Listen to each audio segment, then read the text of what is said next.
Okay guys, let's go over the 5 sweet spots that the sweet spotter actually helps you with, okay?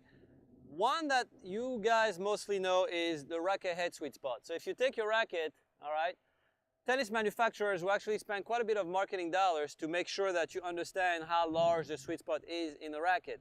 The fact is, if your posture is not proper and you don't make contact in the right place, the racket head sweet spot really does not matter and does not affect the quality of your shot at all.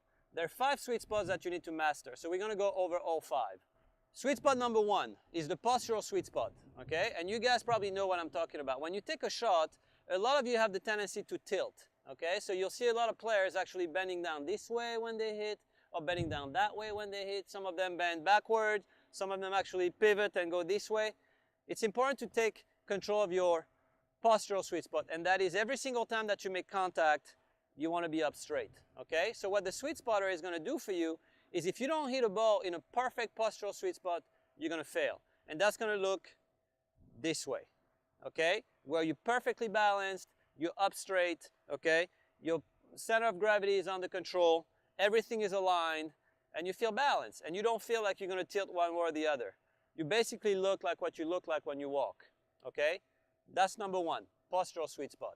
Okay, the second sweet spot is actually the strike zone sweet spot, okay? All of you know that you're the most powerful at your hip and above, okay? Anything below takes a lot of bending power and is quite hard to control. So it's very important that you guys understand that you're going to be the most powerful and the most stable and the most efficient between your hip and your breast right here, okay? So very important again that as you work with the sweet spotter, that you make sure that you make contact over your hip every single time.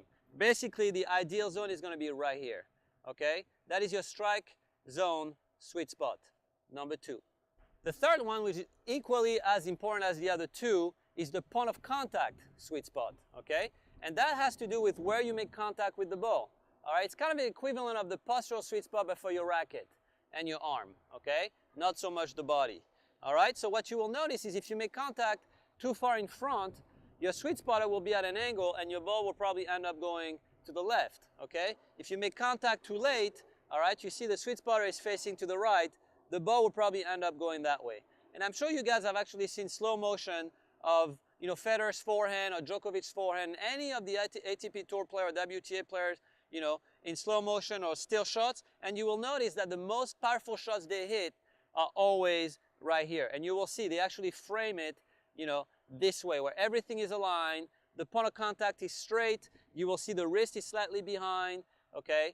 So again, the sweet spotter really helps you to hone in on your point of contact sweet spot. Number 4, obviously, is the one that you guys all know. It's the racket head sweet spot, okay? And it's basically an area that's mostly in the center of your racket, okay? We've made it quite easy for you, all right? We've actually designed the logo right here in the center of the sweet spotter. Okay, so as you strike the ball with it, if you notice that, you know, you have a lot of white deposit outside of this area, you're not yet honing in on your racket head sweet spot. So very important that you center it right here, okay? So your point of contact is going to happen again in the postural, all right, sweet zone, strike zone that is, okay? Perfect point of contact and racket head sweet spot is going to give you the perfect shot. That's number 4.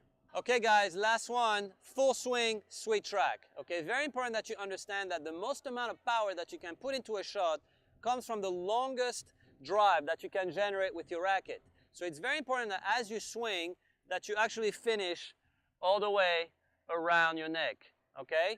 And that could look a lot of different ways based on, you know, your height and what kind of shot you want to hit. But ultimately, what you want to do is 1 and 2. Okay, finish all the way up here. And if you take a backhand, all right, it's going to look exactly the same. You're going to start right here, and then you're going to finish all the way around, okay? A lot of you actually finish right here, and that's not accurate, okay? You want to make sure that you finish all the way around, okay? If you put all these 5 together, you're going to have a perfect swing, and the sweet spot is going to deliver it. Oh. Hey guys, this is Kevin Anderson. Download the Tennis Central app today. It's the best thing you can do for your game.